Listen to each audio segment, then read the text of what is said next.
Jeudi 23 mai 2024, purepeople.com a pu assister aux répétitions de la grande finale de The Voice.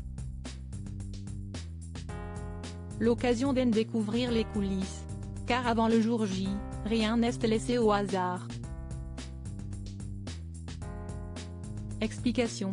Déjà plus de 3 mois que le coup d'envoi de la 13e saison de The Voice a été donné sur TF1. Ce samedi 25 mai 2024, place à la grande finale.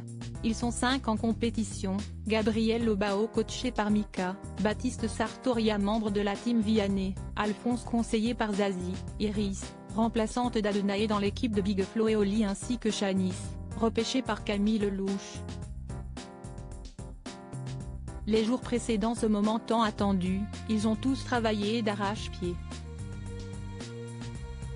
Jeudi 23 mai, purepeople.com a assisté aux répétitions et vous en révèle les coulisses. Le soir de la finale de The Voice 2024, les téléspectateurs seront focalisés sur la prestation de chaque talent, qui chantera son propre titre, écrit avec l'aide de son coach.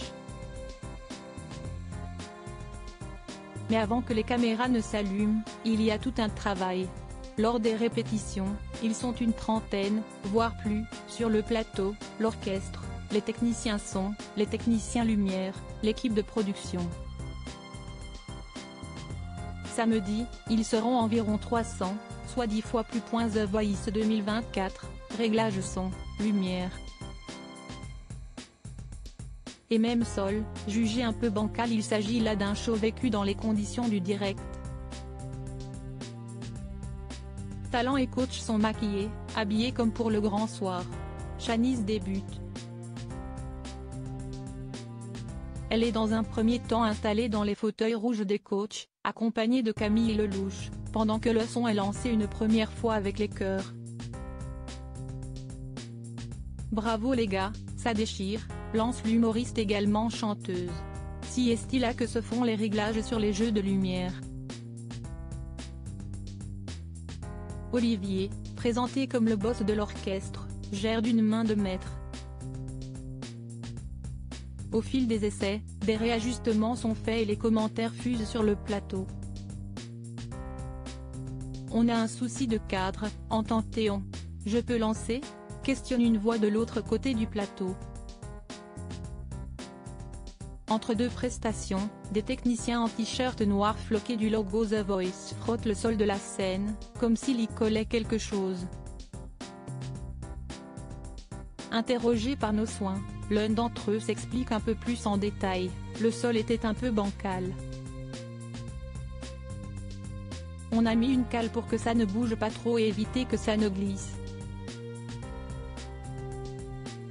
La sécurité avant tout. Pas possible de prendre le risque qu'un talent se casse la figure en plein show devant les 3 millions de téléspectateurs qui devraient visionner la finale depuis leur canapé. Répétition de The Voice 2024, Shanice perd sa voix, Iris pas assez puissante puis, il arrive également que le talent fasse ses réglages.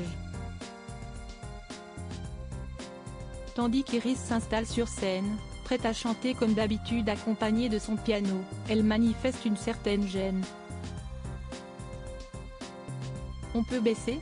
J'aimerais que le piano soit plus présent, indique-t-elle. Requête acceptée dans la foulée. Elle reprend, mais cette fois-ci est-il la technique qui bloque, stop. Il faut que tu donnes plus. Là il n'y a personne mais quand il y aura le public, il y aura plus de bruit. Il faut qu'on t'entende. Message reçu. De son côté, Shanice fatigue. Ou plutôt, si est-il sa voix qui fatigue. Cela s'entend et elle le fait savoir. Depuis ce matin, on n'a fait que chanter, lance-t-elle sur scène, depuis son cube en hauteur. Une petite pause s'impose. Après un verre d'eau bien mérité, elle nous confie que le rythme est très intensif.